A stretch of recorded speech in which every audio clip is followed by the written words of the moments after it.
अन्नमयादन्नमयम् अथवा चैतन्यमेव चैतन्यात् यतिवरदुरीकर्तुं वाञ्छसि किं ब्रूहि गच्छ गच्छेति।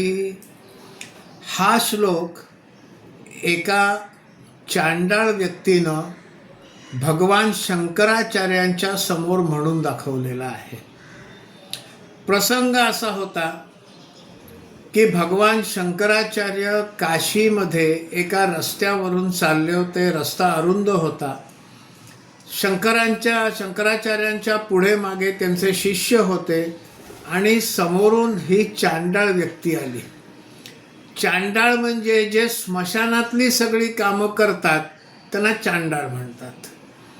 आणि मग चांडाळाला समोरनं येताना पाहून शंकराचार्यांच्या शिष्यांनी त्याला बाजूला व्हायला सांगितलं, कारण शंकराचार्य येत आहेत आणि चांडाळाचा स्पर्श शंकराचार्यांना होऊ नये असा त्याचा अर्थ होता। तेव्हा या चांडाळ व्यक्तीनं हा श्लोक म्हटला। या श्लोकाचा अर्थ असा आहे की एकाच चैतन्यामुळे किंवा एकाच अन्नपाळ्यामुळे तुमचा आणि माझा देह पोषित झालेला आहे किंवा त्यामध्ये चैतन्य आहे।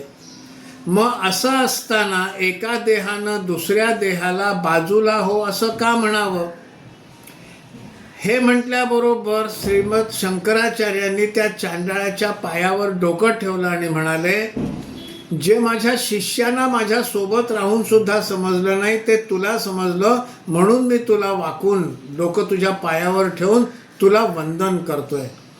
हीच तर हिंदू तत्वज्ञान आहे। हिंदू विचार हाच आहे की प्रत्येक जीविताच्या ठाई एकच आत्मा आहे जो त्या परमात्म्याचा अंश आहे आणि त्यामुळे मग कोणाच्यातही उच्च नीचता वा अस्पृश्यता असता कामा नये।